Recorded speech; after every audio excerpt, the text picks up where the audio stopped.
আমি বলে দিতে পারি যে এটার হাদি হত্যার মাস্টারমাইন্ড হচ্ছে ডক্টর ইউনূস। আমরা খুশি হয়েছে যে হাদির সন্তান স্ত্রী অন্তত এটার বিচার পাবেন। আবার কিছু কিছু লোকজনের মুখ একবারে কালো হয়ে গেছে, অন্ধকার হয়ে গেছে। তারা বলছেন যে প্রতিক্রিয়াটা পজিটিভ না। তারা বলছেন যদি হাদির খুনিকে দিয়ে যদি যা ইচ্ছা তাই বলানো হয়, আমাদেরকে আমাদের নাম বলানো হয় অথবা জুলাই যোদ্ধাদের ভিকটিম করা হয়, এইরকম আর কি ইনকিলাব মঞ্চের যোদ্ধাদের ভিকটিম করা হয়, তাহলে আরেকটি গণ অভ্যুত্থান নেমে আসবে, বলেছেন হাসনাত আবদুল্লাহ।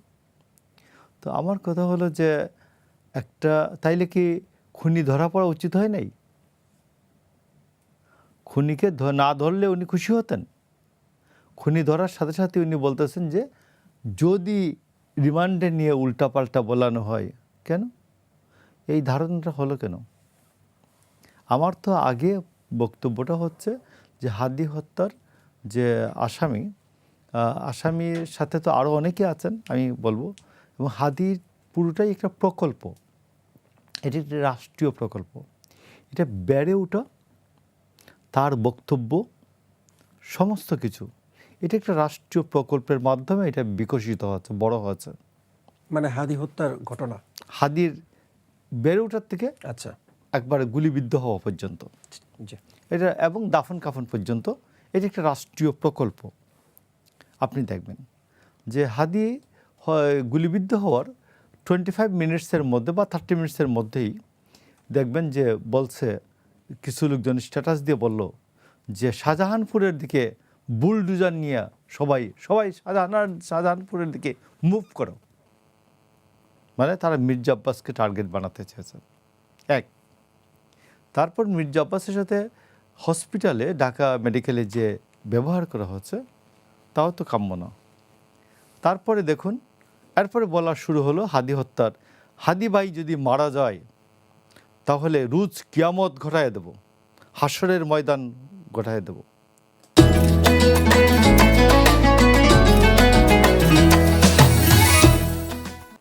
সরকার নিশ্চুপ ছিলেন।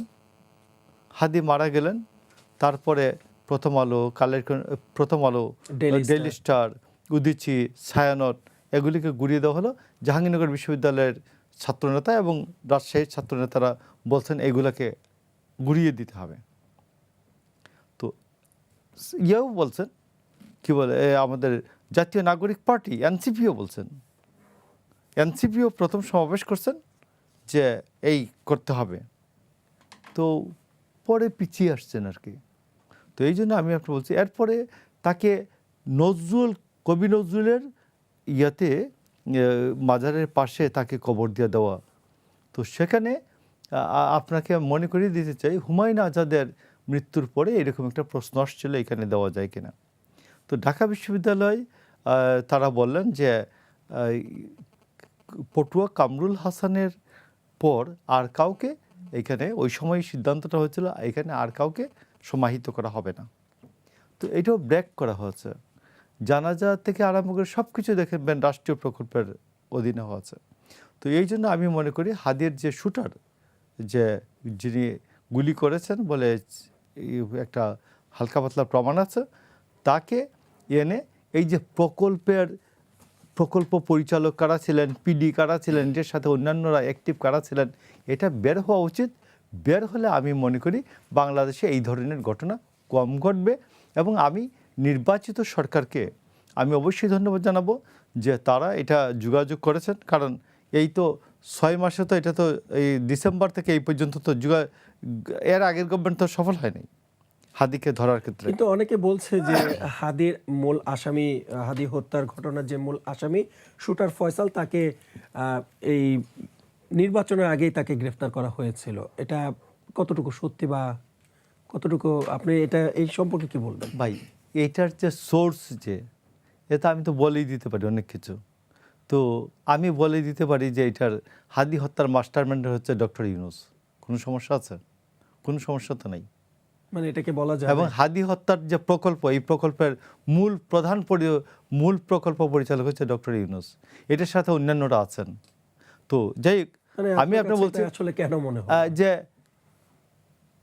এইটা পুরো প্রকল্পটা হাদির বেড়ে ওঠার থেকে, আপনি দেখেন হাদি মারা যাওয়ার পরে এসে মাহমুদুর রহমান বললেন হাদির ইনকিলাব মঞ্চের দায়িত্ব আমার। আর এই লোকটা 32 পাটি দাঁত কেলাইয়া যখন ওকে শায়িত করছে, কবরে শায়িত করছে, তখন 32 পাটি দাঁত বের করে হাসতেছে। তো আমি আপনার বলছি যে এইগুলি সময়ের পরিক্রমায় এগুলো বের হবে, কারা হাদি হত্যার মূল এই প্রকল্পের পরিচালক কারা ছিলেন, প্রকল্পের সাথে আরও কে কে ছিলেন, এগুলো বের হবে। আমার মনে হয় বের হওয়া উচিত এটা নিয়ে। তবে আমি মনে করি সব শেষ কথাটা হচ্ছে যে জেনুইনলি হাদি হত্যার একটা বিচার হওয়া উচিত।